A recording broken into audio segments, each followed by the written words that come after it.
and welcome back. This video is part of a very special series called ABA Terms Defined.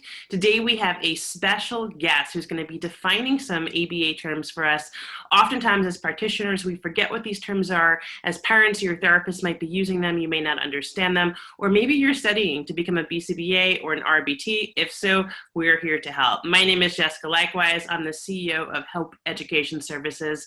I have an incredible guest with me. He has over 40 years of experience in the field of autism. He has a PhD in special education. He is a BCBAD, a doctor of behavior analysis, and he also has 15 books published. So he's going to answer today for us, what is a discriminating stimulus, or SD?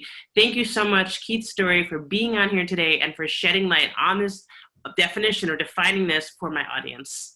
It's good to be with you again, Jessica. I appreciate the opportunity. So discriminative stimulus is often referred to as an SD.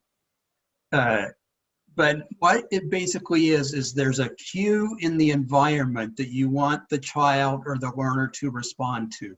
And I like to use the example of crossing the street. So there are relevant discriminative stimuli that you need to understand and respond to crossing the street. Could be a stop sign, could be a green walk sign, could be cars coming. So those are things that you want the person to respond to. It's not that you're telling them what to do. So, you know, if I say, is it safe to cross the street, Keith? Then Keith may say yes or no, but Keith isn't responding to the relevant SDs. So the whole purpose of instruction becomes that you want the learner to respond to the relevant SD in the environment. It's not that you're getting them to respond to what you're telling them to do. This took me about 20 years to figure out. And once I figured it out, then my instruction became much better, because all of the instruction is to get the learner to recognize and respond appropriately to the SD in the environment. So in crossing the street, you need to teach the learner that when the green light walk sign is on, then it's safe to cross the street. So now that I understand that, my instruction becomes more, is the walk light red? Is the walk light green? What does the walk light mean when it's green? What does the walk light mean when it's red? You can do video modeling sorts of things to set it up ahead of time. But your whole instruction becomes getting the learner to respond to the relevant SD in the situation. And then once they're doing that, you know they've learned the skill. Yeah, that's so important. I know when I first started in the field of ABA, I always thought an SD was just the instruction that you gave. But really, it's what comes before behavior or triggers a behavior to occur and makes a child respond in a certain way or person respond in a certain way. So right. Really, really good differentiation, and an important one for us to know, because if we don't truly understand what an SD is, we may be writing not incorrect SDs, but bad SDs when doing ABA programs. Right. So if you're doing a task analysis, usually people just list the steps that the learner is supposed to do. What you want to do is have the list of behaviors that they're supposed to do, but also in front of those, what's the relevant SD for the learner to respond to. So then your instruction becomes towards getting the learner to understand the relevant SD.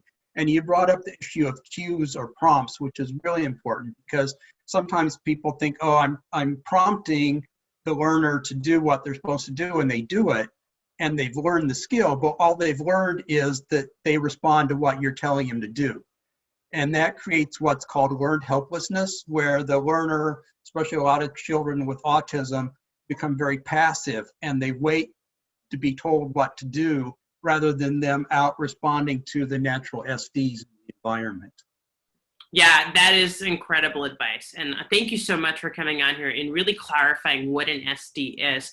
Keith, you have, like we said, 15 incredible books out. I know a few of them would be relevant to someone who is interested in this type of video, learning more about the definitions in ABA and about really the technicalities of ABA. So what are those books that people would be interested in? Where can they get them? I just happen to have copies here of those books. So the first one is Systematic Instruction for Students and Adults with disabilities. And this really goes into depth in how you provide instruction that's going to work for students and adults. Second one is positive behavior supports for students in classrooms and schools. And it also goes into discriminative stimuli and what the learner needs to respond to. And the third book is positive behavior supports for adults with disabilities in employment, community, and residential settings. It also goes into some of the basic instruction. Well, I'm going to have those books in the links in the comments below. So if you want to check those books out, just grab them from the comments. Thank you so much for everyone. Thank you, Keith, for being here. Thank you, everyone who watched this video. We're going to have more videos like this. We're going to be defining ABA terms, helping you really understand what ABA is and what it means and how to practically apply the definitions in a way that makes sense. So thank you so much for tuning in. We look forward to seeing you on another video, Keith, and also to having you, if you're watching the video, subscribe to the channel and keep watching.